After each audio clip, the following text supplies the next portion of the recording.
अस्सलाम वालेकुम नाज़रीन, मैं मोहम्मद बशीर अहमद BN उर्दू न्यूज़ की इलाकाई ख़बरों में आपका खैर मक़दम है। सदाशिवपेट में 2 करोड़ मालियत का गांजा जब्त, बैन रियासती टोली के अरकान के 2 अफराद गिरफ्तार। सदाशिवपेट में बैन रियासती स्मगलर्स टीम के 2 अरकान को आज इस वक्त गिरफ्तार कर लिया गया, जबकि ये 2 करोड़ का गांजा बराए महाराष्ट्र से हैदराबाद मुंतकिल किया जा रहा था, जब्त किया गया। महाराष्ट्र के मालेगांव और नासिक से वाबस्ता सलीम वल्द शब्बीर अली 40 साल, गणेश नगर मालेगांव प्लाट नंबर 60, अजीज़ खान वल्द समद खान 37 साल, प्लाट नंबर 54, दयाना नगर मालेगांव को गिरफ्तार करते हुए गाड़ी नंबर MH40 BL0159 को तहवील में लेते हुए जुमला 2 करोड़ गांजे के बैग्स को जब्त कर लिया गया। पुलिस के मुताबिक मोहम्मद सलीम वल्द आज़ाद फरारी में है। मुसद्दक़ा इत्तलात पर वेस्ट टी पॉइंट के पास नंदीकंदी के मुकाम पर पुलिस ने कार्रवाई करते हुए यह काम अंजाम दिया। Circle inspector mister Santosh Kumar SI अंबैया ने इस कार्रवाई में हिस्सा लेते हुए इस गांजे को जब्त किया। देखते रहिए अगली खबरों के लिए BA उर्दू न्यूज़ सदाशिवपेट। उदయం 4 గంటలకు సదాశివపేట CA గారు మరియు వారి సిబ్బందితో ఒక రిలయబుల్ ఇన్ఫర్మేషన్ మీద వెళ్ళి ఇక్కడ మన నందికంది దగ్గర ST పాయింట్ దగ్గర ఒక ఆగి ఉన్న లారీని చెక్ చేయడం జరిగింది. ఆ లారీలో 2 వ్యక్తులు ఉన్నారు.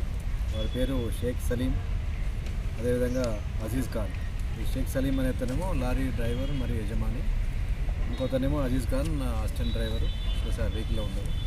ఇద్దరిని పట్టుకొని సమాచారం మీద విచారించగా వాళ్ళిద్దరు కూడా ఈ లారీలో ఒక 500 ప్యాకెట్లు మీ ముందున్నవి, ఒక్కొక్కటి 2 కిలోలు బరువు, అంటే మొత్తం కలిపి ఒక 1000 కిలోల ఎండు గాంజాయిని రాజమండ్రి దగ్గర అక్కడ లోడ్ చేసుకొని మహారాష్ట్రలోని నాందేడ్కి తీసుకెళ్తున్నట్టుగా చెప్పినారు. సో యాక్చువల్గా ఇక్కడ ఈరోజు ఇక్కడ అంటే దీని వెనుక ఉన్న వ్యక్తి సలీం అలియాస్ ఆజాద్ మాలేగాంవ్ చెందిన వ్యక్తి అని చెప్తున్నారు. అతను వీళ్ళకి ఈ మెటీరియల్ తీసుకెళ్ళినందుకు 50,000 అడ్వాన్స్గా ఇచ్చినాడు. ఇంకా మొత్తం మెటీరియల్ హ్యాండ్ ఓవర్ చేసినాక 150,000 ఇస్తా అని చెప్పినట్టుగా తెలుస్తుంది. తర్వాత ఇక్కడ ఈ నందికందిలో అతని సలీం చెందిన వ్యక్తులకు ఇక్కడ కూడా కొంత మెటీరియల్ ఇద్దామని వెయిట్ చేస్తూ ఉంటే మనం సమాచారం మీద వెళ్ళి CA గారు వారి సిబ్బందితో పట్టుకోవడం జరిగింది. సో ఇందులో వారి దగ్గర నుంచి వెళ్ళి ఈ ముందు ఇప్పుడు చూపిస్తున్న గంజాయి ప్లస్ వారి ఫోన్లు ప్లస్ కొంత 30,000 నగదు వాళ్ళని స్వాధీనం చేసుకోవడం జరిగింది. వాళ్ళందరినీ కూడా ఈరోజు కోర్టు వారి ముందు ప్రవేశపెట్టారు.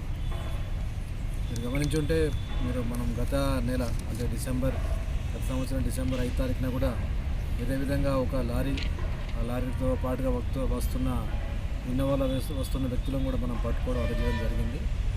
సో ఇది దాదాపుగా ఒక 1.5 మంత్ గ్యాప్లో మళ్ళీ మనకు మరో కేసు దొరికింది. సో దీనికి సమాచారం సేకరణ కోసం అదేవిధంగా ప్రాపర్గా ప్లానింగ్ చేసుకొని ఈ గంజాయి సప్లై చేస్తున్న వెహికల్ని పట్టుకున్న CA గారిని, వీళ్ళ SI గారిని మరియు సిబ్బంది అందరినీ కూడా నేను అభినందిస్తున్నాను. వీళ్ళందరికీ కూడా డిపార్ట్మెంట్ తరఫున తగిన ప్రోత్సాహకాలు అందజేయడం జరుగుతుంది. మార్కెట్లో చూస్తే కనుక దీని విలువ, ఈ ఎండు గంజాయి విలువ 2 కోట్ల పైనే ఉంటుంది.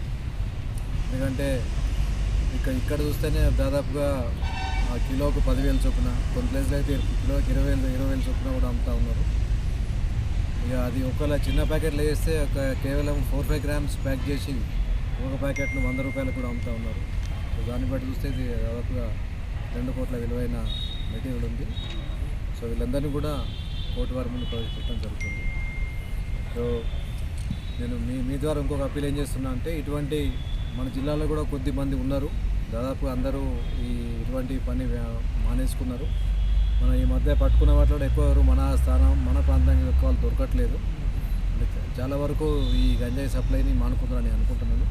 ఇంకెవరన్నా మిగిలింటే కనుక నేను తప్పకుండా ఇటువంటి పనులు చేయడం ఆపేయాలి. ఎందుకంటే NDPS యాక్ట్ చట్టంలో చాలా కఠినతరమైన శిక్షలు ఉన్నాయి. ఎవరైతే రెండవసారి పట్టు పెడితే కమర్షియల్ క్వాంటిటీస్ ఉంటే కనుక వారికి ఉరిశిక్ష కూడా ఉంది ఈ చట్టంలో. కాబట్టి దాన్ని గమనించి ఇటువంటి పనులు చేయకుండా ఉండాలని చెప్పి నేను విజ్ఞప్తి చేస్తాను. వేరే ఉన్నారు ప్రధానిద్దరు ఒక్కొక్కరు అన్నారు. అతను ఇప్పుడు ఇంకా బరార్లో ఉన్నారు. అంటే ఈ వెహికల్తో అతను లేడు. సలీం అలియాస్ ఆజాద్ అని వెహికల్తో లేడు. అతను పట్టుకుంటాం మరి సమాచారం తీసుకుని. ఇతను మాలేగాంకు చెందిన వ్యక్తి అని తెలుస్తున్నది. సో ఇతని పూర్తి వివరాలు అవి తీసుకోవాల్సి ఉంది మనం. ఇలా కేవలం డీటెయిల్స్, అతని ఇంటి అడ్రస్ కానీ ఇంకా మిగతా డీటెయిల్స్ తెలియదు. అవి మనం సేకరించాల్సింది, సేకరించి తప్పకుండా పడుతుంది.